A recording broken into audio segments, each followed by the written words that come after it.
Salam sejahtera bagi kita semua, saudara yang terkasih dalam Kristus Yesus. Berjumpa lagi dengan saya di channel Penabur Benih. Dengan penuh rasa hormat dan empati, saya menyampaikan bahwa perjalanan spiritual seseorang adalah hal yang sangat pribadi dan mendalam. Setiap individu memiliki pengalaman hidup yang unik dan membentuk keyakinan dan pilihan mereka. Dalam mendengarkan kesaksian seorang muslim yang memutuskan untuk berpindah keyakinan, kita juga diajak untuk memahami perjalanan batin yang penuh makna, tantangan, dan pencarian akan kebenaran menurut perspektifnya. Kesaksian ini bukan hanya sekadar cerita yang kita dengarkan, tetapi juga cerminan dari keberanian seseorang untuk mengikuti suara hati dan keyakinannya. Mengikuti meskipun mungkin menghadapi berbagai rintangan dan masalah. Dalam mendengarkan kisah seperti ini, penting bagi kita untuk mendekatinya dengan hati yang terbuka tanpa prasangka dan dengan penghormatan terhadap kebebasan beragama yang menjadi hak setiap manusia. Semoga kisah ini dapat menjadi pelajaran berharga, baik dalam memahami keberagaman, memperkuat toleransi, maupun merenungkan perjalanan iman kita masing-masing. Mari kita jadikan pengalaman ini sebagai pengingat bahwa setiap orang memiliki hak untuk mencari dan menemukan jalan hidup yang menurutnya membawa kedamaian dan kebahagiaan sejati. Karena itu, saudara terkasih, di channel Penabur Benih akan mengucapkan terima kasih banyak untuk teman-teman semua yang sudah subscribe, like, komen, dan share video-video dari Penabur Benih, sehingga channel ini boleh terus berkembang dan kiranya nama Tuhan yang selalu dipermuliakan dalam kehidupan kita sebagai orang yang percaya kepadanya. Karena itulah Penabur Benih adalah seseorang yang melakukan firman Tuhan itu kepada keluarga, kawan, dan kenalannya, serta merenungkan kasih Kristus dalam kehidupannya. Perumpamaan diceritakan dalam Injil Matius pasal 13 dan Lukas pasal 8, di mana menggambarkan Yesus yang menaburkan benih firman Tuhan ke dalam berbagai jenis hati manusia.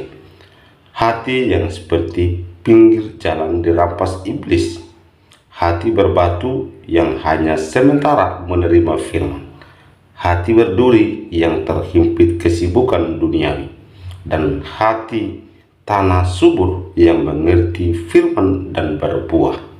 Makna dari perumpamaan adalah seorang penabur dan juga benih dan tanah. Maknanya, penabur melambangkan Yesus Kristus sendiri yang datang untuk menaburkan firman Tuhan tentang kerajaan Allah. Benih adalah firman atau sabda Tuhan tentang kerajaan Allah. Tanah mewakili hati setiap manusia yang menerima firman Tuhan tersebut.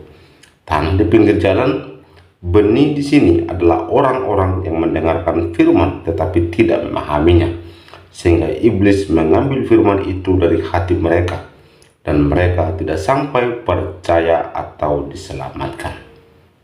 Dan juga masih banyak lagi cerita-cerita lain perumpamaan tentang tanah dan juga tanah yang berbatu, tanah yang di pinggir jalan, tanah yang berduri, dan juga tanah yang subur atau baik. Namun ada pesan utama dari perumpamaan ini adalah bahwa penerimaan firman Tuhan sangat bergantung pada kondisi hati seseorang, dan hanya hati yang tulus dan jujur yang akan dapat memahami dan menghasilkan buah dari firman Tuhan tersebut. Mari kita menonton dan menyaksikan video berikut ini. Salam, salam semuanya. Maaf ya, saya telat beberapa menit ya Bapak Ibu. Aduh, saya mohon maaf sekali. Ya, sebelum saya bawakan firman Tuhan, Bapak Ibu mungkin sudah tahu nama saya saja, tapi belum tahu saya. Nama saya Fadilah Hafiz. Ya, saya dari nama udah tahu ya, dari seberang nyebrang ke sini. Kalau saya bilang dari kegelapan menuju terang. Amin Bapak Ibu. Amin. Ya, mungkin pernah lihat podcast saya bersama Elia Myron, atau mungkin pengajaran saya di TikTok tentang apologetika. Nah, inilah saya, Fadilah Hafiz, Bapak Ibu ya, nanti bisa dilihat di YouTube. Ya, pada sore hari ini saya ingin membawakan satu tema, dipanggil dan dipilih. Ya, asik. Kita selalu bilang, apa Bapak Ibu? Bukan kamu yang memilih aku, tetapi aku yang memilih kamu. Sedikit kesaksian saya, kenapa saya bisa menjadi orang Kristen. Saya belajar kekristenan 14 tahun. Lama, iya. Makanya iman itu kalau cuma lewat logika itu akan lama. Kalau tidak Roh Kudus yang bekerja di dalam diri kita, kita tidak akan bisa menerima baik secara hati maupun akal sehat kita tentang konsep ketuhanan di dalam Kristen. Ya, mungkin Bapak Ibu heran, ini ibu-ibu tapi kok pakai tato? Saya jemaat gereja Ortodoks Kristen Koptik Mesir.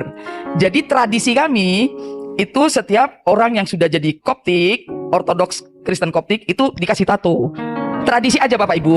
Jadi konon dulu karena ada pembunuhan massal di Mesir, kan nggak tahu nih mana yang Kristen, mana yang bukan Kristen. Muka sama, rambut sama keriting, bahasa sama, pakaian pun sama. Jadi mereka nggak tahu. Begitu ada pembunuhan massal, semua dikuburkan, dimakamkan secara RT 6 RW 66. Ya, paham ya, RT 6 RW 66 alias agama seberang. Nah, akhirnya Ortodoks Koptik memutuskan supaya ketahuan, oh ini Kristen, oh ini bukan. Makanya semua jemaat diharapkan pakai tanda salib di sini. Tradisi aja Bapak Ibu. Jangan dibilang ya aduh merajat tubuh. Enggak, ini buat ini aja, karena menunjukkan, karena saya kadang-kadang beberapa kali ke Mesir biar mereka tahu, oh saya adalah seorang orang Kristen gitu Bapak Ibu ya. Nah, sekarang kita kembali kepada firman Tuhan. Bapak Gembala nanti kasih tahu saya ya kalau sudah mau selesai ya Pak ya. Soalnya saya kalau ngoceh begini tuh suka lupa waktu. Ya, oke. Coba Bapak Ibu buka Matius 22 ayat 14. Bapak Ibu jangan heran ya. Nah, sudah dapat Bapak Ibu? Sudah dapat? Kok suaranya hilang? Sudah dapat Bapak Ibu? Amin. Oke. Saya baca pakai bahasa Arab, nanti Bapak Ibu menerjemahkan ke dalam bahasa Indonesia, bisa? Oke. Li'anna katsirina yud'auna wa qalilina yuntakhabun. Artinya, silakan Bapak Ibu. Sebab banyak yang dipanggil, tetapi sedikit yang dipilih. Amin. Amin. Ini ayat Alkitab saya baca Bapak Ibu ya. Ya. Tuhan bilang apa? Banyak yang dipanggil tetapi sedikit yang dipilih. Amin Bapak Ibu. Ayat Alkitab itu luar biasa. Kenapa banyak yang dipanggil sedikit yang dipilih? Kita merasa kita tuh dipanggil sama Tuhan. Ketika kita menerima bahwa Yesus Kristus sebagai Tuhan dan Juru Selamat di dalam hidup kita, kita sudah dimateraikan sama Tuhan bahwa kita adalah orang yang dipanggil. Tetapi apakah kita dipilih? Nah, jadi pertanyaan besar. Apakah kita dipilih? Belum tentu. Ibarat begini, saya kasih analogi. Ini banyak nih. Kita semua dipanggil sama Pak Presiden Prabowo untuk menjadi duta ke luar negeri. Gak tahu duta apa, mungkin duta wisata lah. Kita semua dipanggil nih. Tetapi apakah semua yang akan berangkat ke luar negeri? Tentu tidak. Ada orang-orang yang dipilih dengan syarat-syarat tertentu. Amin. Nah, begitu juga dengan kita anak-anak terang. Ada syarat-syarat tertentu. Sebenarnya syaratnya gampang, melakukannya yang sulit. Ya, menjadi orang pilihan Tuhan itu tidak gampang. Kadang-kadang kita jadi orang Kristen tuh enak ya. Ampunilah mereka seperti kami mengampuni orang yang bersalah. Ampunilah kami seperti kami mengampuni orang yang bersalah kepada kami. Ya. Waghfir lana dzunubana kama naghfir nahnu aidan lil muznibina ilaina. Amin Bapak Ibu. Ini ayat Alkitab soalnya, doa Bapak kami. Amin. Amin yang kencang. Amin. Oke. Ya. Kenapa Tuhan suruh kita mengampuni? Tuhan bilang, aku akan mengampuni kamu jika kamu mengampuni orang lain. Mengampuni itu di bibir gampang Bapak Ibu. Tetapi hati nih, kita kadang-kadang begini. Misalnya kita ngomong saya mengampuni, tiba-tiba keingat kepahitan itu. Kita nggak sadar kalau kita sebenarnya memupuk kepahitan itu dan ujungnya kita belum mengampuni 100%. Betul? Makanya misalnya ada orang tanya nih, Bu Fadila punya masalah ya sama Bu Anu? Kalau saya bilang, iya, sebenarnya nggak ada masalah. Terus saya ceritakan kronologinya. Secara tidak langsung kita mereview, mengingat lagi kronologi itu dan membuat apa? Hati menjadi sakit. Bagaimana caranya? Enggak kok. Benar gak ada masalah? Tidak ada kok. Dia bilang ada masalah. Mungkin dia punya masalah dengan saya, tapi saya merasa tidak punya masalah. Selesai. Supaya ketika kita menceritakan, kita tidak mereview lagi, mengingat lagi, akhirnya pahit lagi. Karena mengampuni itu sulit Bapak Ibu. Di bibir ngomong, aku mengampuninya Tuhan. Di hati, belum tentu. Benar Bapak Ibu? Karena mengampuni bukan hal yang gampang. Itu dari hal kecil, ya. Salah satu syarat untuk menjadi apa? Orang pilihan Tuhan, ya Bapak Ibu ya. Nah, kalau ngomong dipilih ini, saya kadang-kadang ngomong sama Tuhan, Tuhan kayak bercanda deh sama saya. Bapak Ibu, keluarga saya satu pun tidak ada yang Kristen. Kakek saya asli Yaman, tidak bisa berbahasa Indonesia. Coba bayangin. Saya dari kecil itu dibina dengan ilmu Islam. Keluarga kami punya pesantren. Sampai sekarang masih ada pesantrennya. Saya dibina ilmu keislaman itu dari kecil tentunya. Bahasa Arab juga bisa dari kecil. SD, SMP, saya umur 5 tahun tuh sudah khatam Quran. Al-Quran 30 juz itu saya sudah beres semuanya. SD, SMP masuk sanawiyah namanya, SMP. Begitu SMA, saya masuk pesantren lagi. Selesai pesantren, saya kuliah di suatu kampus. Kalau sekarang namanya UIN, kalau dulu namanya IAIN. Saya di sana ambil double degree, 2 fakultas, satu fakultas Usuluddin, perbandingan agama, kedua fakultas adab, jurusan bahasa dan sastra Arab. Wah, berat-berat Bapak Ibu, betul berat. Tetapi disitulah saya menemukan kebenaran. Disitulah saya menemukan karya Tuhan yang luar biasa. Amin Bapak Ibu. Saya pelajari waktu itu, saya belajar mata kuliah Kristologi. Saya belajar tentang Tritunggal tuh nggak ngerti Bapak Ibu. Itu yang membuat saya itu bergumul. Kalau dulu itu kan internet nggak ada ya. Internet kita nggak ada zaman dulu. Tahun 95 Bapak Ibu. Tempat saya ya di kampung itu belum ada namanya HP. Pager pun belum ada zaman itu. Mungkin di sini sudah ada, atau mungkin di Jakarta sudah ada. Jadi saya belajar kekristenan itu cari sendiri. Saya 5 tahun pakai cadar. Pengen belajar kekristenan, masuk gereja. Orang bilang penyusup. Jangan diperbolehkan dia masuk gereja. Terus saya mau belajar dengan siapa? Teman tidak ada yang Kristen. Akhirnya saya mengungkapkan sendiri, belajar sendiri. Saya buka Alkitab, nggak mudeng-mudeng Bapak Ibu. Bayangkan saya tuh, buka Alkitab itu kan kalau kita pikir bahasa Indonesia gampang gitu ya. Nggak semudah yang saya pikirkan. Iki maksudnya apa toh? Dulu saya pikir 5 gadis bodoh dan 5 gadis bijaksana itu beneran ada ceritanya. Ternyata itu cuman perumpamaan. Sebegitunya saya nggak paham Alkitab. Saya belajar sendiri. Akhirnya saya memutuskan harus mengosongkan diri. Akhirnya saya menjadi ateis selama 3 tahun. Saya ngomong sama bapak saya, Buya, saya kok kayaknya ragu dengan iman saya. Bapak saya cuman jawab, al-imanu fi fikrik wa qalbik. Iman itu di pikiran dan hatimu harus sejalan. Kalau tidak sejalan, kamu tidak akan menemukan kebenaran. Itu pesan bapak saya. Dia tidak marah. Setelah pesan begitu, 3 bulan kemudian beliau meninggal. Itu saya kecewa dengan Tuhan, karena teman diskusi tidak ada. Ya, saya pikir sudahlah, saya sudah lupakan tentang keinginan saya belajar kekristenan. Tapi Tuhan itu baik loh. Nah, kita buka Yohanes 15 ayat 16 Bapak Ibu. Ini ayat emas orang Kristen nih, ayat kebanggaan orang Kristen. Ya, sudah ketemu Bapak Ibu? Katakan amin kalau sudah ketemu. Amin. Saya bacakan dengan tilawatil Injil namanya. Bapak Ibu nanti artinya ya. Laisa antum mukhtartumuni bal ana ikhtartukum wa aqamtukum litadhhabu wa ta'tu bisamar wa yudum samarukum likay yu'tiyakumul kullama talabtum bi ismi Amin.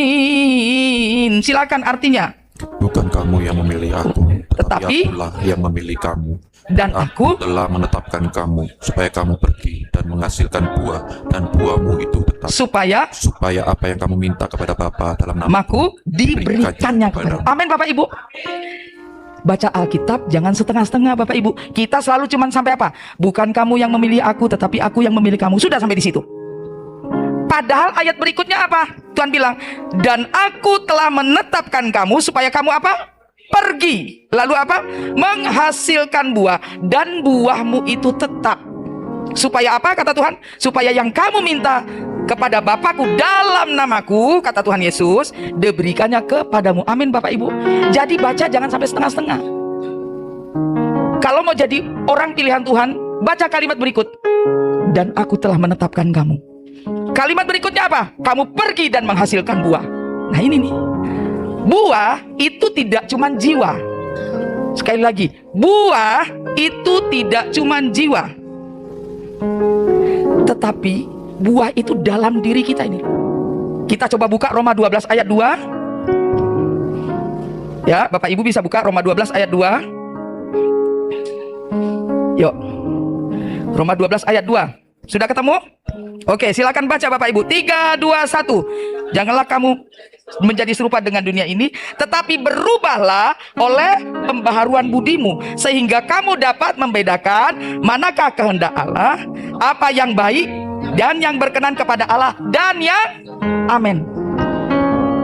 Tuhan bilang apa? Berbuah itu diri kita ini loh. Perubahan itu adalah buah. Berubah menjadi lebih baik. 9 buah roh, Galatia 5, 22, 23. Bapak Ibu hafal 9 buah roh? Itu buah juga. Buah dari perubahan itu loh Bapak Ibu. Nah, jiwa, menyelamatkan jiwa itu juga buah. Tetapi yang paling penting dari diri kita sendiri. Makanya Tuhan katakan apa? Dari buahnya lah kita bisa mengenal. Dari buahnya lah kita bisa mengenal pohonnya. Buahnya jelek berarti pohonnya jelek. Buahnya bagus, benihnya, pohonnya amin Bapak Ibu. Nah, itu dia. Jadi buah itu satu, diri kita sendiri. Kedua, jiwa. Dari dalam diri kita perubahan. Saya kesaksian sedikit. Sekeluarga saya 22 tahun tidak bisa ketemu keluarga Bapak Ibu. Saya baptis 2009, tapi saya belum ngaku ke keluarga. Itu saya sudah punya anak 1. Saya belum ngaku ke keluarga kalau saya sudah Kristen.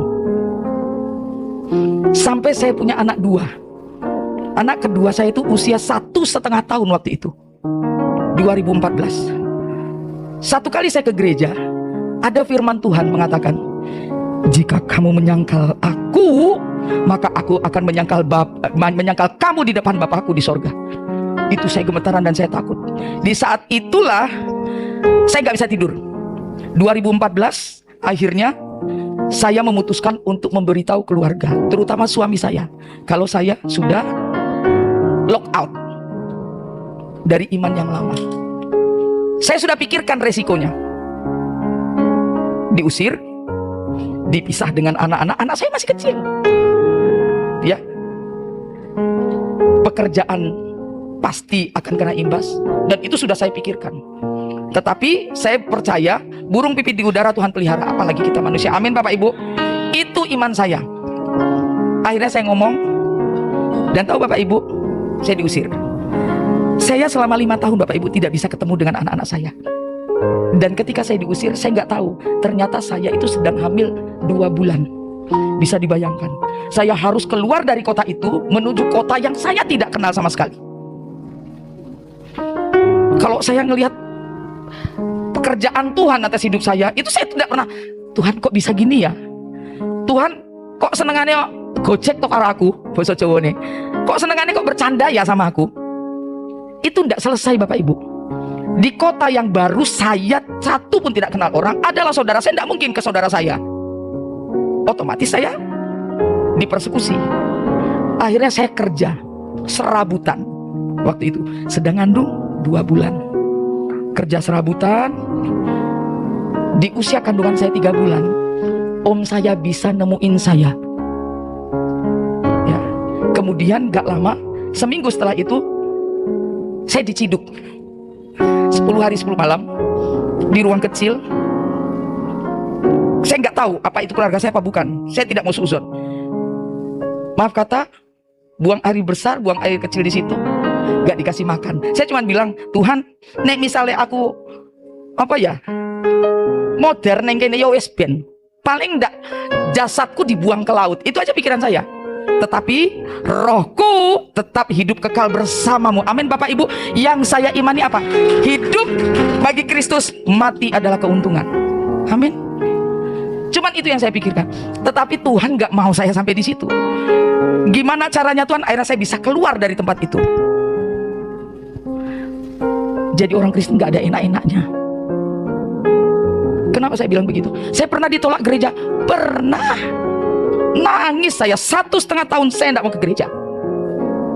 Tapi akhirnya ada seorang baik sekali ngomong sama saya begini, Mbak Fadila, kamu ke gereja lihat Tuhan, jangan lihat manusia. Dimanapun kamu pergi pindah gereja, kamu akan menemukan kepahitan yang sama.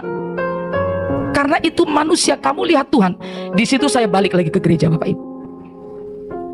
Itu memang Tuhan luar biasa. Saya 5 tahun tidak bisa ketemu anak saya. Saya pikir sudah pasrah. Cuman Tuhan baik. Tuhan titipkan benih itu di perut saya. Itulah teman saya sampai saat ini Bapak Ibu. Seorang anak perempuan. Maaf Bapak Ibu, sampai sekarang dia tidak kenal bapaknya. Bayangkan. Sedih. Cuman Tuhan selalu menguatkan saya. Anak yang seperti itu punya prestasi luar biasa. Saya mengajarkan bahwa apa yang terjadi di dalam hidupmu, di dalam hidupku, ada sesuatu yang Tuhan taruh. Amin Bapak Ibu. Jadi jangan pernah mengeluh. Kita tahu kita ini umat pilihan Tuhan. Jadi kita tahu Tuhan itu menitipkan sesuatu. Makanya jangan menganggap kecil sebuah pelayanan. Saya dulu sebelum saya beralih ke ortodoks, saya pernah di GBI. Saya dulu pelayanan Asher pernah Bapak Ibu. Bantuin cuci-cuci piring pernah. Cuman saya melihat penyertaan Tuhan terhadap hidup saya. Setiap malam, setiap hari saya cuma bisa nangis. Tuhan, sesoki aku iso urip apa ora? Itu yang saya pikirkan Bapak Ibu. Cuman Tuhan itu tidak pernah salah milih manusia.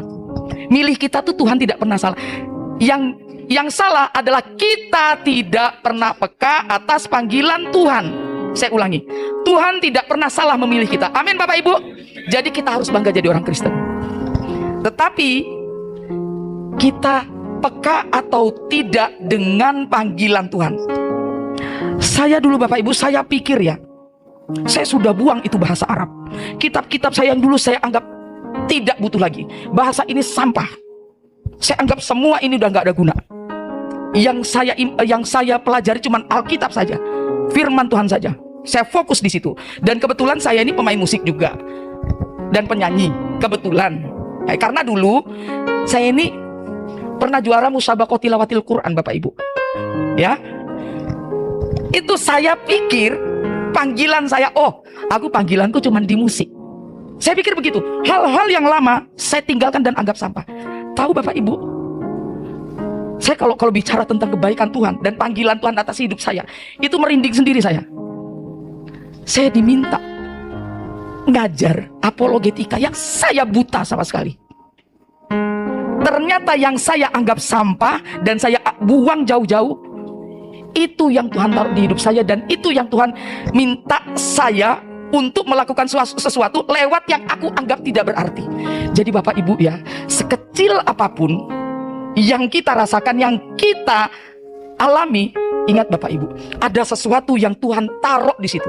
Jadi jangan menganggap bahwa ini sampah, ini jelek. No Bapak Ibu. Dan sekarang Bapak Ibu ya, puji Tuhan saya mengajar beberapa STT, saya mengajar Islamologi dan Apologetika. Dan saya juga mengajar musik gereja. Saya nggak tahu, saya ngikut aja. Tuhan maunya kemana, aku tak manut aja Tuhan. Dan lucunya lagi, sekarang saya mengajar bahasa Arab khusus untuk orang Kristen. Beri kemuliaan buat Tuhan kita Yesus Kristus. Saya anggap itu sampah. Saya buang jauh-jauh. Tapi Tuhan pakai saya dengan yang saya anggap itu tidak berarti. Dan Bapak Ibu, nanti mungkin bisa saya share ke Pak Robi. Tuhan taruh saya lewat musik. Saya menciptakan lagu rohani berbahasa Arab. Saya itu gak pernah. Tuhan itu, ya itu tadi, asal kita peka. Kalau kita peka apa maunya Tuhan, kita akan tahu Tuhan taruh apa di saya. Saya buang semua. Tapi ketika saya kecewa dengan gereja, tahu Bapak Ibu, Tuhan angkat saya setinggi-tingginya. Akhirnya saya bilang, Tuhanku dahsyat. Kenapa saya bilang begitu? Saya ini bukan siapa-siapa Tuhan. Aku tuh orang yang tidak layak. Tetapi yang tadinya aku dibuang, dianggap tidak berguna, tetapi kau angkat aku sedemikian rupa. Itu kalau saya suka terbangun dalam tidur itu ya, tiba-tiba terbangun, ngelihat saya saat ini, saya meneteskan air mata. Tuhan baik sekali. Apapun lika-liku kehidupan saya pernah gak ada duit, pernah. Bayangkan pertama kali saya pindah ke Jakarta Bapak Ibu, sedang hamil 2 bulan, 3 bulan, gaji cuma 750.000. Bayangin, bayar kos-kosan jelek itu, yang kamar mandi bareng-bareng 400.000, tinggal 350.000. Arep mangan sesasi raiso, betul? Tapi Tuhan itu, aduh, saya tuh kadang-kadang melihat Tuhan itu. Makanya itu ketika kita peka terhadap perkara kecil, Tuhan akan tambahkan perkara yang besar. Amin Bapak Ibu. Makanya kita jangan meremehkan panggilan Tuhan. Sekali lagi, bilang sama kanan kirinya, jangan meremehkan panggilan Tuhan. Amin Bapak Ibu. Kenapa? Sekecil apapun di mata Tuhan bermakna. Tuhan tidak pernah melihat kecil besar apa yang kamu lakukan untuk Tuhan. Amin. Saya kalau ingat itu Bapak Ibu ya, saya suka apa ya, makanya misalnya saya ini misionaris, penginjil. Bu Fadila diminta bermisi ke sana. Manut ae, ya. Enek det pokoknya mangkat sih. Sering begitu Bapak Ibu. Saya pelayanan ke Mentawai, itu sudah banyak meninggalkan Tuhan. Pelayanan ke sana bukan duit sedikit Bapak Ibu. Saya harus meninggalkan anak saya. Itu saya berangkat aja. Pokoknya ongkos tekan kono wis. Aku yakin Tuhan tidak akan menelantarkanku. Puji Tuhan Bapak Ibu, selalu ada Tuhan kirimkan orang-orang yang baik, dan saya tidak terlantar. Sebenarnya itu kepekaan itu, ketika Tuhan suruh kamu ke sana, ya kamu ikut. Makanya firman Tuhan bilang apa? Ini aku, utuslah aku. Jangan ini aku, utuslah dia. Itu tuh gaweanku Tuhan. Bukan apa ya, bukan menjadi apa bakatku, bukan talentaku. No Bapak Ibu. Saya tuh ya, Tuhan itu luar biasa. Taruh saya jadi penyanyi, oke. Saya suruh main piano, siap. Saya suruh ngajar apologetika Islamologi, kemudian bahasa Arab, oke.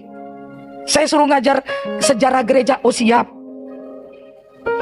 Asal satu, kita tidak melewatkan atau kita jangan sampai menafikan panggilan Tuhan atas diri kita. Tuhan itu baik banget Bapak Ibu. Makanya Tuhan bilang apa? Apa yang kamu pikirkan itu lebih dari itu yang kuberikan. Amin Bapak Ibu. Itu yang harus diimani. Saya ini Bapak Ibu ya, hidup saya ini susah. Sudah gitu, kenapa saya selalu pakai begini? Kemana-mana diikuti, mana-mana diikuti. Kakak saya yang nomor 1 itu seorang profesor teologi Islam. Kami 22 tahun tidak bertemu. Selama 22 tahun itu, akhirnya saya dicari keluarga saya. Setelah saya dipersekusi, kemudian saya lepas. Setelah beberapa tahun setelah itu, ibu saya memang sudah lama tidak ketemu saya. Dari tahun 2000. Itu saya belum jadi orang Kristen. Saya masih Islam waktu itu. Dari 14 tahun itulah memang Tuhan bilang apa? Iman timbul dari pendengaran, pendengaran akan firman Tuhan. Bapak pemusik bisa kasih ya Aba Bapak.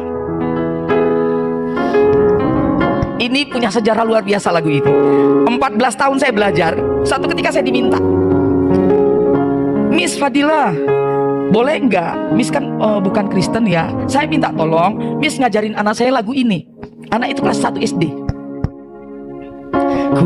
Seberapa Pak? Ya selamanya. Turun sedikit berarti. Di mana itu? Ku mau cinta Yesus selamanya. Amin. Ku mau cinta Yesus selamanya. Amin Bapak Ibu. Meskipun badai silih berganti dalam hidupku, ku tetap apa? Ku tetap cinta Yesus selamanya. Ya Aba Bapa, ya Aba Bapa, ini aku anakmu, layakanlah seluruh hidupku. Ya Aba Bapa, ini aku anakmu, pakailah sesuai dengan rencanamu. Lagunya simple, sedikit sekali syairnya. Ku mau cinta Yesus selamanya. Simple Bapak Ibu, tapi itu nusuk sampai ke tulang sumsum saya. Pulang saya tidak bisa tidur, terngiang-ngiang, ya Aba Bapa. Enak banget ya jadi orang Kristen. 14 tahun saya belajar, saya baru klik hati saya dengar lagu ini. Sederhana sekali, tapi itulah membuat saya akhirnya mau ikut Tuhan Yesus. Amin Bapak Ibu. 22 tahun saya tidak bisa ketemu ibu saya, tidak boleh ketemu dengan kakak-kakak saya. Mereka nggak mau. Saya dianggap manusia penuh kasus. Tapi Tuhan baik.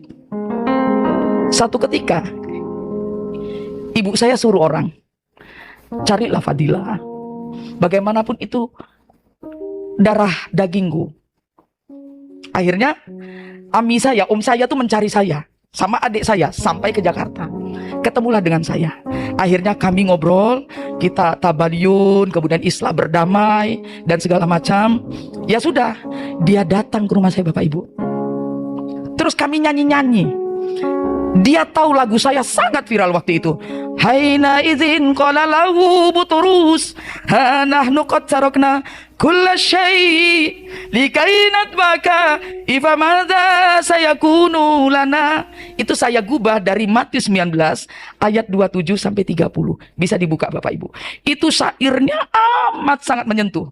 Itu saya dapat lagu itu ketika saya dipersekusi. Faqala lahum Yesu aqulul haqqa lakum innama yajlisu ibnul insan ala arsyil majid fil asril gadid. Bisa dibuka Matius 19 ayat 27 sampai 30. Apa perikopnya? Upah mengikuti Yesus. Di ayat 30-nya yang mengerikan Bapak Ibu. Apa di situ? Bisa dibaca ayat 30 aja. 3, 2, 1. Tetapi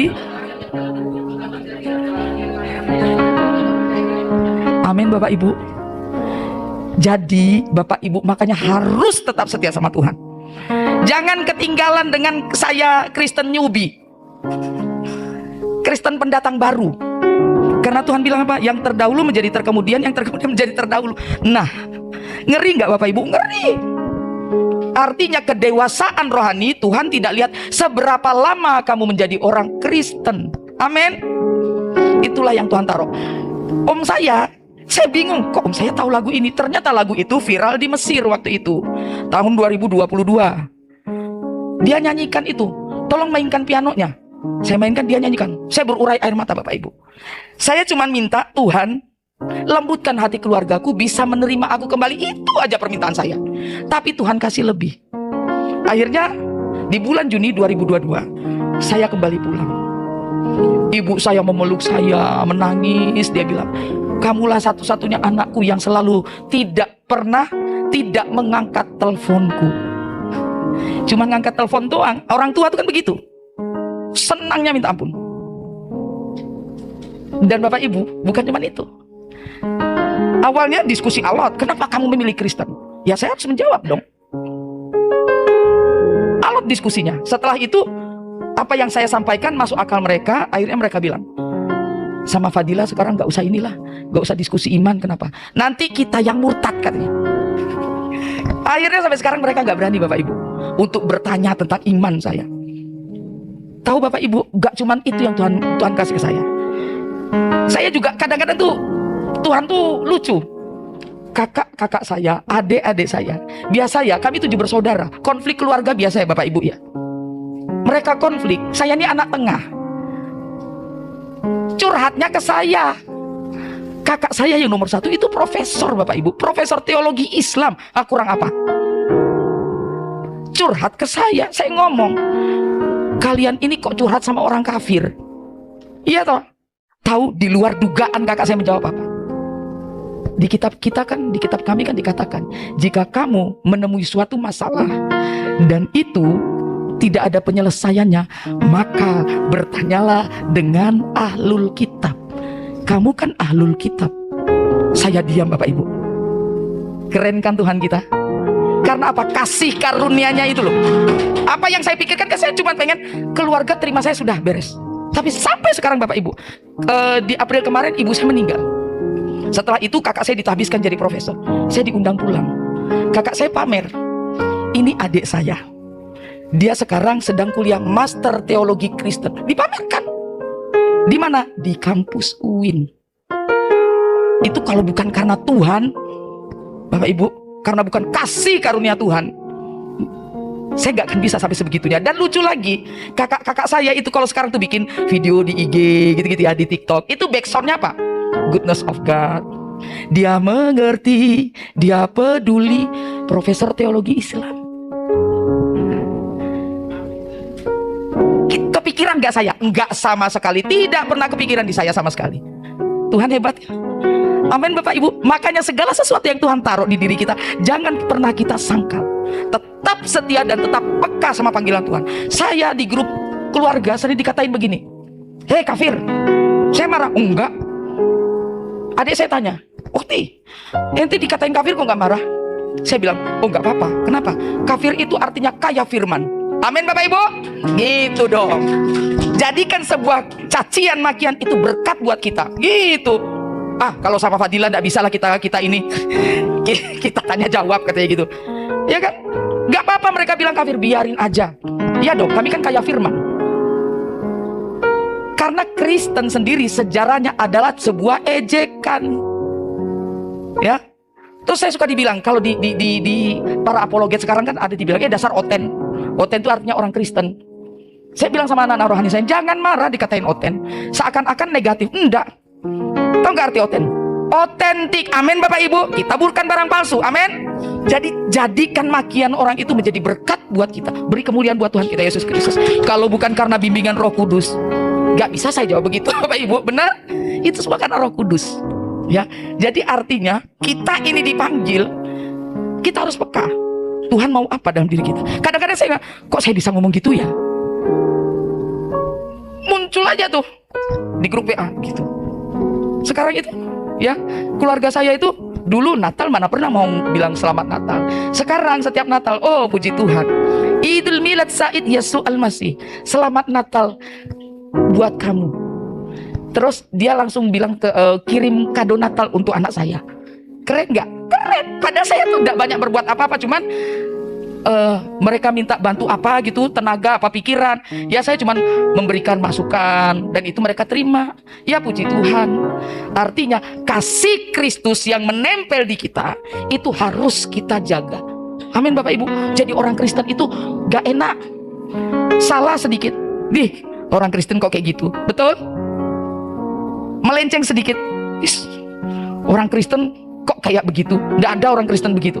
Artinya orang sudah tahu bahwa kekristenan itu adalah cahaya terang yang masuk ke dalam kita. Jadi itu yang harus kita pelihara dan harus kita jaga. Amin Bapak Ibu.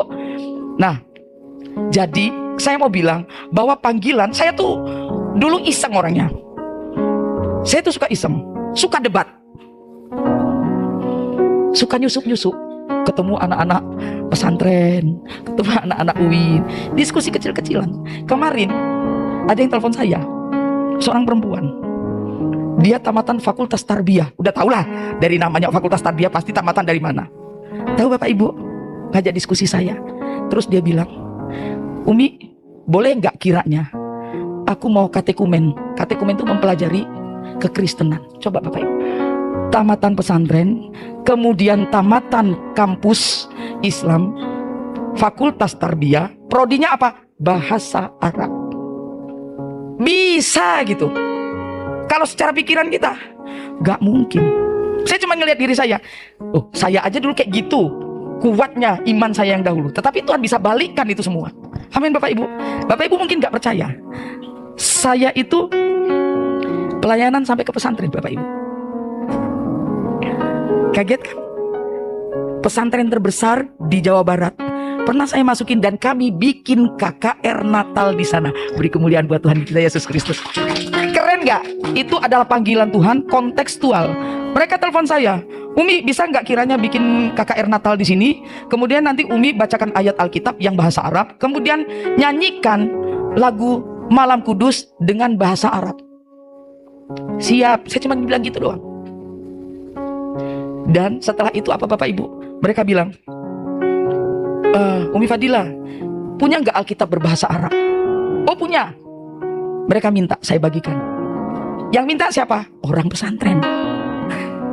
Gak ada yang mustahil Bapak Ibu. Karena saya ngeliat diri saya sendiri, Tuhan aku nih kayak gini, aku bukan siapa-siapa, kenapa aku diutus ke sana? Salah melangkah sedikit, salah ngomong sedikit, udah nyawa Bapak Ibu. Lagu sekarang apa? 9 nyawa. Saya nggak ada 9 nyawa, nyawa saya cuma 1.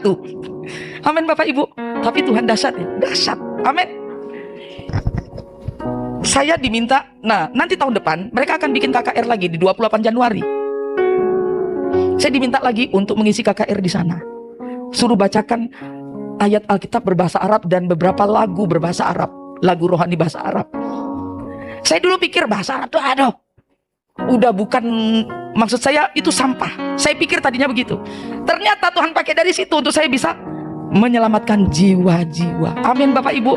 Beri kemuliaan buat Tuhan kita Yesus Kristus. Artinya saya cuma mau bilang bahwa segala sesuatu yang terjadi dan itu merupakan panggilanmu, sekecil apapun tetap setia. Karena dari hal kecil Tuhan melihat kesetiaanmu. Kamu setia atau tidak? Tuhan cuma mau lihat itu Bapak Ibu. Maka ditambahkan, ketika kamu setia, tambahkan pelan-pelan sama Tuhan. Setia lagi enggak?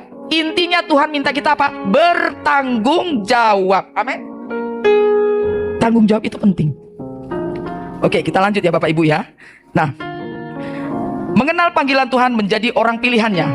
1. Setia dalam perkara kecil, dalam segala perkara. Lukas 16 ayat 10. Bisa dibuka Bapak Ibu. Bapak Gembala kasih tahu saya kalau kebablasan Pak. Oh 5 menit lagi. Ya salam, Masya Allah. Oke, Lukas 16 ayat 10. Sudah ketemu Bapak Ibu yang terkasih dalam Tuhan Yesus? Amin. Mari kita baca sama-sama. 3, 2, 1. Barang siapa setia dalam, ia setia juga dalam perkara-perkara besar. Dan barang siapa tidak benar dalam perkara, ia tidak benar juga dalam. Nah, amin. Firman Tuhan tuh nggak pernah salah. Makanya saya tuh lebih suka tuh baca Alkitab daripada kitab-kitab yang lain. Karena luar biasa firman Tuhan itu ngingetin kita. Kemudian kita berpikir, oh keren ya, kok bisa gitu ya, kok kena ya, nusuk ke hati. Nah ya, mengenal panggilan Tuhan untuk menjadi orang pilihannya. 1. Setia dalam segala perkara. 2. Mau dibentuk sesuai kehendaknya. Amin. Nah, coba buka Yeremia 18 ayat 4.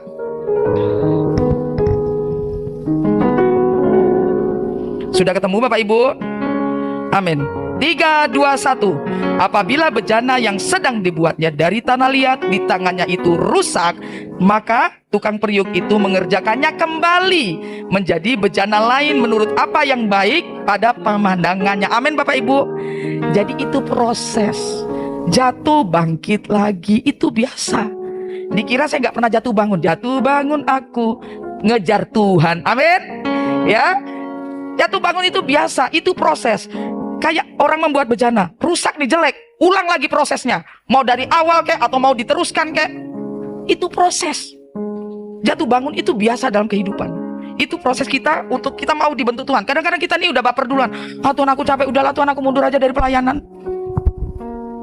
Jangan Bapak Ibu. Amin.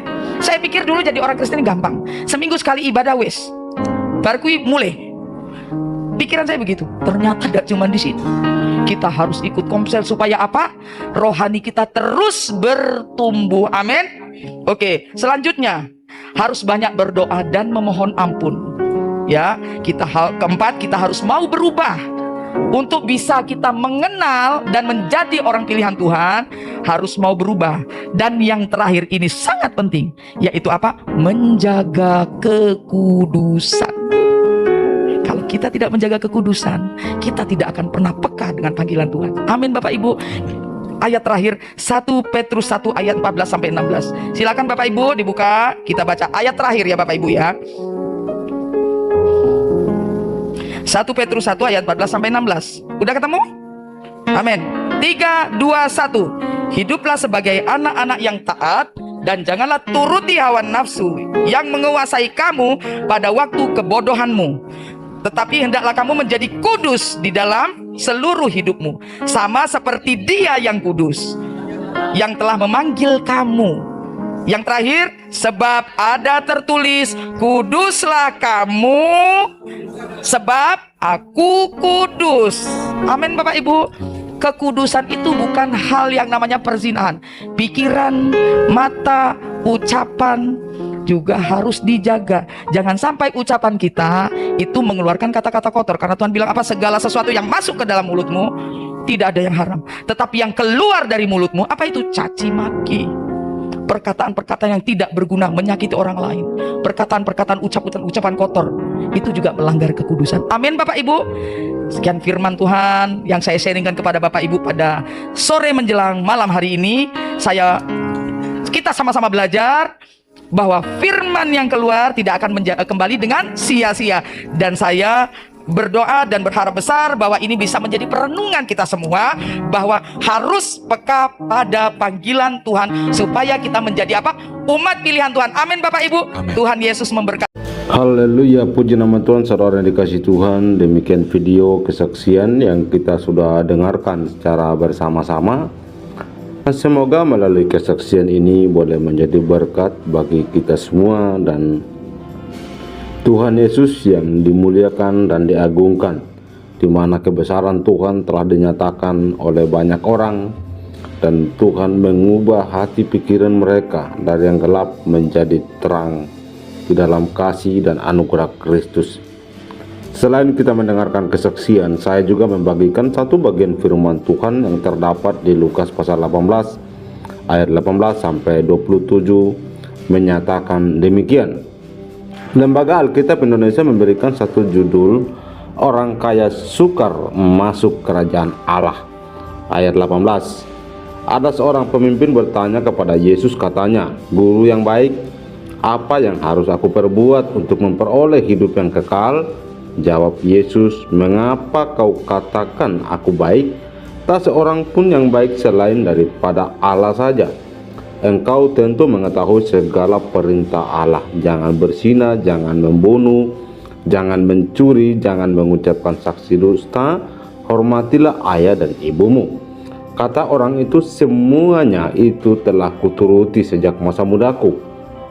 Mendengar itu, Yesus berkata kepadanya, "Masih tinggal satu hal lagi yang harus kau lakukan. Jualah segala yang kau miliki dan bagi-bagikanlah itu kepada orang-orang miskin, maka engkau akan beroleh harta di sorga. Kemudian datanglah kemari dan ikutlah aku." Ketika orang itu mendengar perkataan itu, ia menjadi amat sedih sebab ia sangat kaya. Lalu Yesus memandang dia dan berkata, "Alangkah sukarnya orang yang beruang masuk ke dalam kerajaan Allah. Sebab lebih mudah seekor unta masuk melalui lubang jarum daripada seorang kaya masuk ke dalam kerajaan Allah." Dan mereka yang mendengar itu berkata, "Jika demikian, siapakah yang dapat diselamatkan?" Kata Yesus, "Apa yang tidak mungkin bagi manusia, mungkin bagi Allah." Demikian firman Tuhan, saudara dikasih Tuhan, di mana dalam firman Tuhan ini begitu jelas.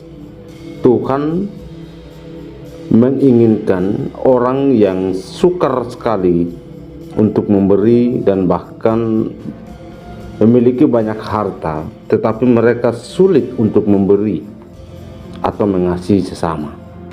Lalu pertanyaan kita, banyak harta, salahkah demikian?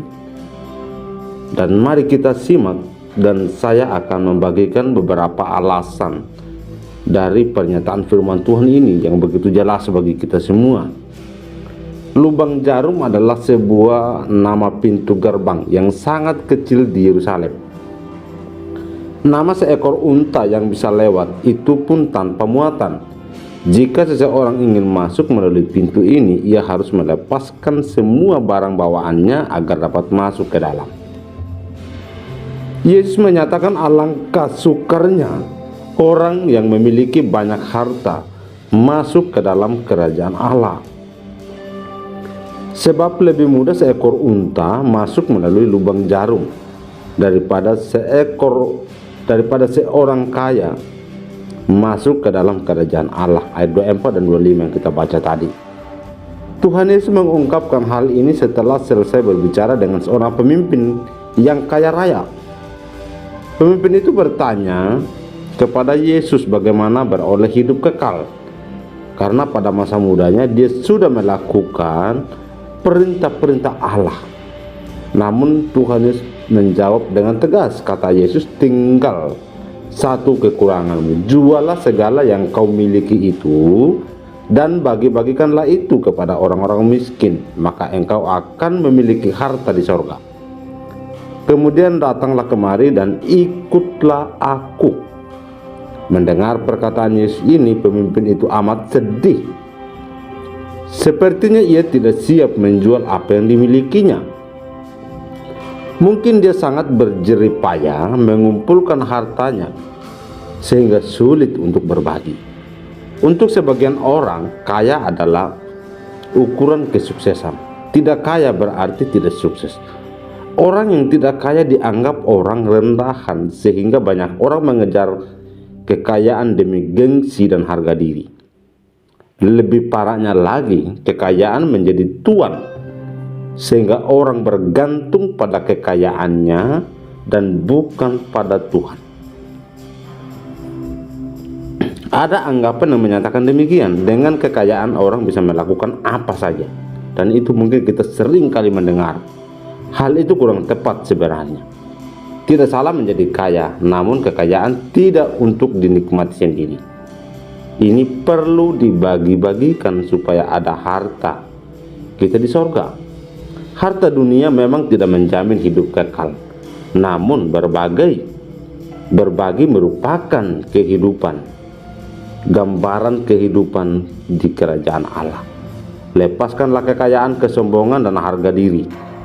Pedulikah sesama kita? Ketika kita sukses, ketika kita mampu berbagi, janganlah kekayaan menjadi penghalang kita untuk masuk ke dalam kerajaan surga. Belajarlah berbagi dengan apa yang kita miliki. Lukas 18 ayat 18 sampai 27 menekankan tentang harta di sorga, kehidupan yang kekal, yang tidak dapat dicapai hanya dengan mematuhi perintah-perintah secara formal atau dengan memiliki kekayaan materi. Namun Yesus menekankan hal yang penting, yaitu melepaskan keterikatan pada harta benda dan bersedia untuk mengikuti jalan hidup yang sepenuhnya bergantung pada Tuhan. Perkataan Yesus menekankan nilai kerendah hatian kita dan penyerahan diri secara total. Prioritas kita adalah berelasi dengan Allah, bukan dengan kekayaan duniawi. Dengan demikian, mengikut Yesus perlu pengorbanan dan kesediaan melepaskan kekayaan duniawi. Selain itu, janganlah ragu mengandalkan kuasa Allah, sebab Allah dapat melakukan apa yang tidak mungkin bagi manusia. Karena itu, saudara yang dikasihi Tuhan, mari kita belajar dari kebenaran firman Tuhan ini, dan kita berdoa dan bahkan kita terus terbuka pada kebenaran firman Tuhan. Karena keterbukaan dan penyerahan diri, setiap orang percaya dalam mengikuti jalan yang Yesus tunjukkan, karena dialah jalan satu-satunya menuju ke sorga. Demikian firman Tuhan yang kita baca dan renungkan, dan juga kesaksian yang sangat memberkati kita semua. Tuhan memberkati.